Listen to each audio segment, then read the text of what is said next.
What remains when all trust is gone? The psychologist Carl Jung once said, "Loneliness does not come from having no people about one, but from being unable to communicate the things that seem important to oneself." Theo is about to learn this the hard way. The hunt for the truth has begun, and the only person he can trust is the one he's been running from his whole life. Theo is about to learn this the hard way. The hunt for the truth has begun, and the only person he can trust is the one he's been running from his whole life. I must have stood there in that stupid party for 5 minutes, just staring at my phone. Appetizer. The word just sat there, black on white. It wasn't a threat. It was worse. It was a review. A rating. Like someone had just tasted a canapé and found it satisfactory. The silence in my corner of the party was suddenly absolute. The music, the laughter from across the room, it all felt a million miles away. My phone screen went dark, reflecting my own horrified face back at me. The little notification bubble at the top of the screen glowed. A tiny, malevolent star. I didn't want to see it. I didn't want to know. But my thumb, moving on its own, swiped it open. I called her. No answer. I called Lex. It rang twice before he picked up, the sounds of code being hammered on a keyboard in the background. "Theo? What's up?" "I'm in the middle of Tess's live stream." I cut him off, my voice tight. "Did you see it?" A pause. Her feed spiked our user engagement by 300%. "Whatever she's doing, tell her to keep it up. It's genius." "Lex, she wasn't acting. Something's wrong with the app." It knew things. Private things. I heard his sigh, the one he uses when he has to explain basic logic to a child. "Theo, it's an algorithm. It scrapes social media, search histories, maybe even old emails if the permissions are loose. It builds a profile. It doesn't know anything. It predicts." He sounded so sure, so clean, so logical. It made me want to scream. Her father's voice. Lex. It replicated her dead father's voice. Another, longer pause. I could almost hear the processors whirring in his head. Impossible. Unless she had old home videos uploaded somewhere with metadata. Even then, the audio modeling would be... He trailed off, and for a second, I thought I had him. Then his voice came back firmer. "No. It's a coincidence. A powerful suggestion combined with her own psychological state. Look, I've got to go. The servers are spiking. Don't blow this for us, Theo." The line went dead.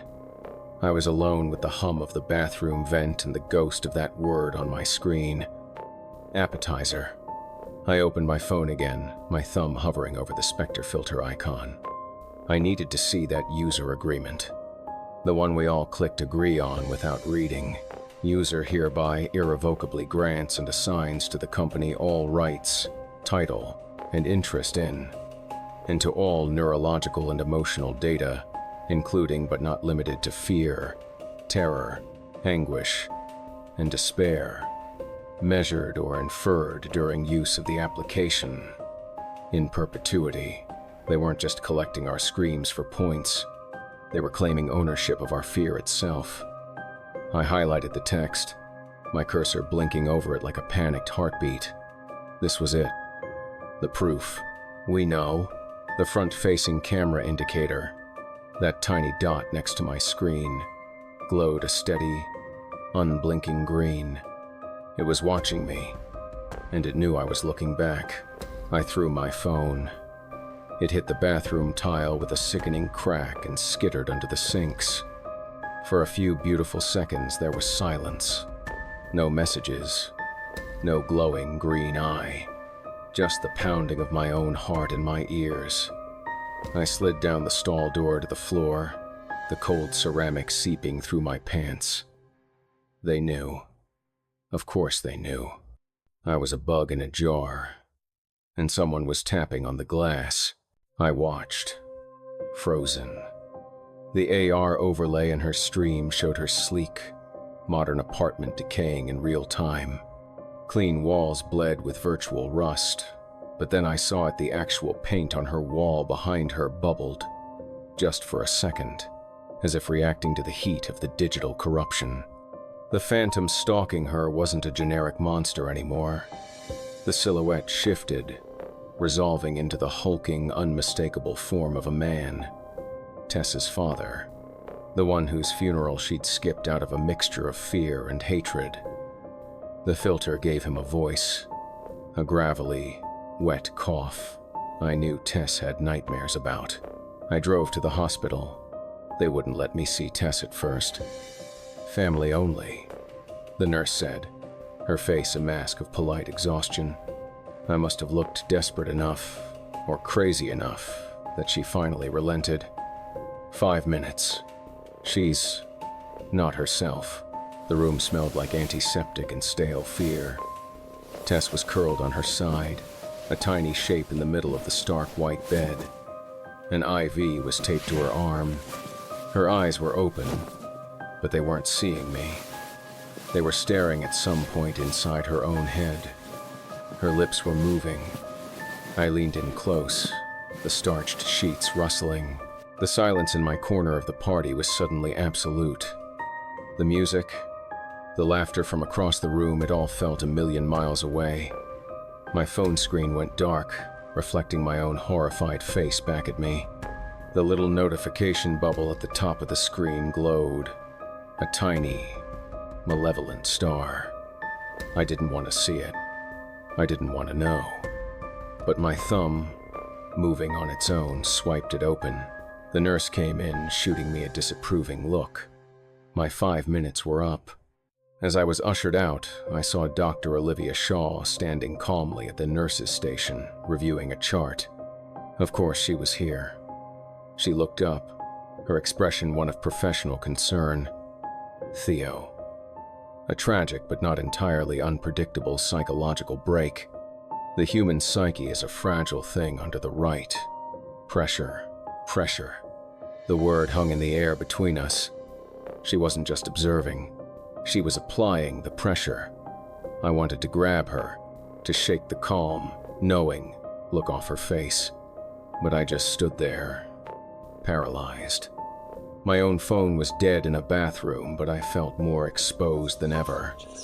Tess's words echoed in my head. It links through eyes. I walked out of the hospital into the parking garage, the fluorescent lights buzzing overhead like angry insects. My car was there, waiting. As I got closer, I saw it.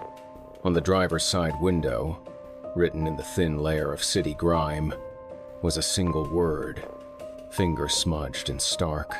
Observed. I didn't sleep that night. Every shadow in my apartment felt deliberate. Every creak of the building was a footstep. Observed. The word was burned into the back of my eyelids. I fished my shattered phone out of my laptop bag. The screen was a spiderweb of cracks, but it still turned on. The green camera light was dark. For now, I had to know if Lex was lying. I needed to see that code for myself, not the polished version he showed everyone. The raw, ugly guts of it. I still had some old admin credentials from the early development days. Maybe he'd been lazy and never revoked them. It took me 2 hours and 3 cups of black coffee that tasted like anxiety to find a back door into the development server. My hands were shaking so bad I kept mistyping passwords. Finally, I was in. The code streamed past, a river of logic and commands. It was beautiful, in a cold, Lex kind of way. And then I found it. A subroutine, tucked away like a dirty secret. It wasn't part of the main SpecterFilter program. It was a parasite attached to it. Its purpose was simple. Horrifying. It wasn't just collecting generic fear data. It was monitoring specific biometrics. My biometrics. Heart rate variability, micro expressions caught through the front-facing camera, even pauses in my typing rhythm. It was building a real-time stress signature for me, and it was time-stamped, logging my reactions from the first day we tested the goddamn thing. From the moment I saw that zombie's skin, Lex knew. He knew the whole time. He watched me get more and more freaked out, and he said nothing. He called me jumpy. He called the thing in Tess's room a coincidence. My own brother. The blood in my ears was a roaring static. I picked up my broken phone. I didn't care about the green light anymore. I called him. He answered on the first ring, voice clipped. Theo, I'm in the middle of a... You're monitoring me. My voice was flat, dead. You have a separate program hooked into the app. You're tracking my stress levels. Why? The silence on the other end was different this time. It wasn't the silence of processing. It was the silence of getting caught. When he spoke again, his voice was low, tight with a strange mix of anger and defensiveness. It was for the project, to optimize the user experience, to see what triggers were most effective. Bullshit!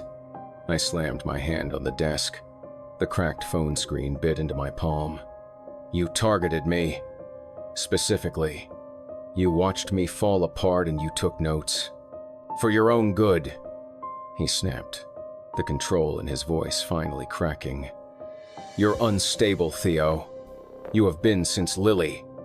I was gathering data to understand, to prove you weren't fit to lead this. Your judgment is compromised by all that guilt.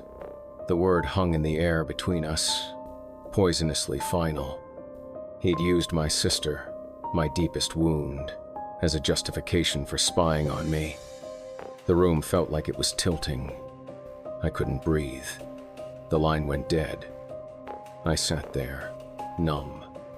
A moment later, my shattered screen lit up. A new text.